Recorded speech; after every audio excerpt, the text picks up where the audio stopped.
How do you feel about gold being up $37 as of the filming of this video? Hey, we need some good news, right? We've been through the mill per se, so up $37, gold is on fire. But do you want to know why? I'm going to explain to you my opinion why in this video, but most important, I want your feedback on this new breaking theory that I have as to why precious metals could very well continue to take off. We also want to cover two big stories of the week, the Fed and the labor numbers that were just announced this morning. We got a lot to talk about, some super interesting points and some good news. Let's get started right now.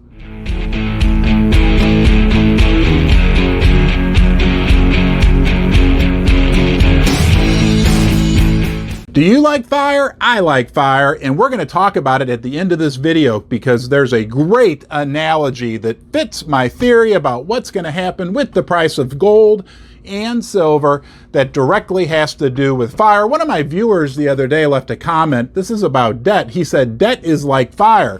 It's good when it's controlled, but when it gets too big, it creates huge, huge problems, just like we're seeing in the U.S. economy right now because of this loose monetary printing that's gone on and all the debt that our political leaders, right? Is that what we're going to call them? Anyway, all the debt that they've racked up. We've got a debt fire in the United States of America. And did you hear what Jerome Powell did this week? He raised interest rates by 3/4 of a point. We know that. Initially, people read the report and it had some dovish news in there like, oh, we're going to reevaluate. But during the press conference, he came out with his inner hawk emerged. Did you see that?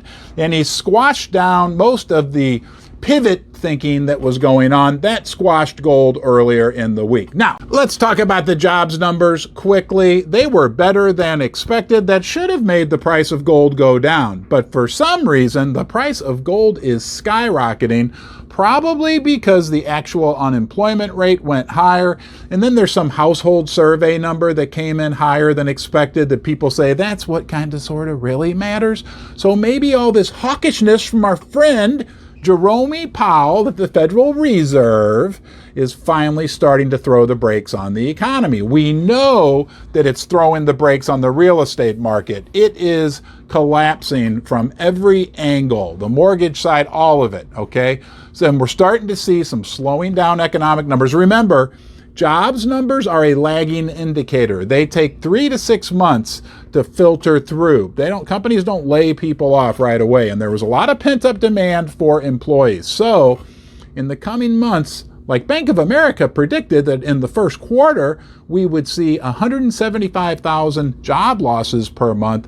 We're going to see employment slowing down. That will force the Fed to back off their aggressive, hawkish stance. That's been killing us, right? I mean, are you getting sick of Jerome Powell and his little cast of characters? This guy in St. Louis, Bullard, and all these always talking hawkish talk, and it just crushes.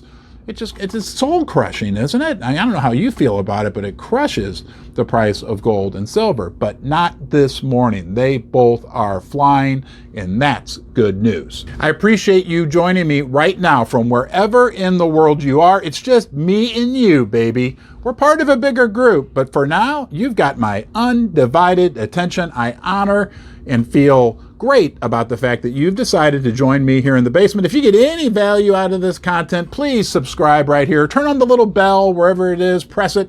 That way you'll get notified every time I put out a new video. Now, let's get to the big grand finale, the meat of this video. I have a theory regarding the price of gold and silver directly and what's going on right now. I don't think the Fed really wants to fight inflation. They need inflation. It's the only way they can manage the debt, the $30 trillion in government debt, all the corporate debt, all the personal debt, the $300 trillion in world debt.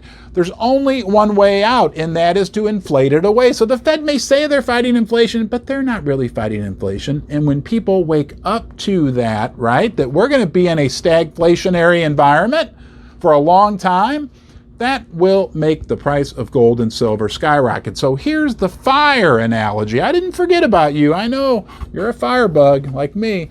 Here's the fire analogy. If you think of inflation and the big mess that they've created with their crappy monetary policy and crappy fiscal policy from our politicians, you think of that big inflation issue we have right now like a giant warehouse building on fire. It's a 7-alarm fire. But you know what? Only 3 trucks have shown up, and those are Jerome Powell with his rate increases. It's a 7-alarm fire. It needs 7 pumper trucks, but they're only bringing 3. But they're saying, oh, we're fighting the fire. We're trying to fight inflation, which is the fire. We're fighting it. And next month, when he makes another raise, whether it's a half a point or 70.75, it doesn't matter. Guess what? Then they're going to go to 4 pumper trucks, but by that time, the fire would have likely grown bigger and require 9 trucks. That's what's going on when people wake up to that. Now look, I know one thing for sure about you. You're smarter than the average bear, right? You see the forest through the trees. Maybe on this one, we're not just seeing the forest through the trees, but the little pot of gold on the other side of the trees.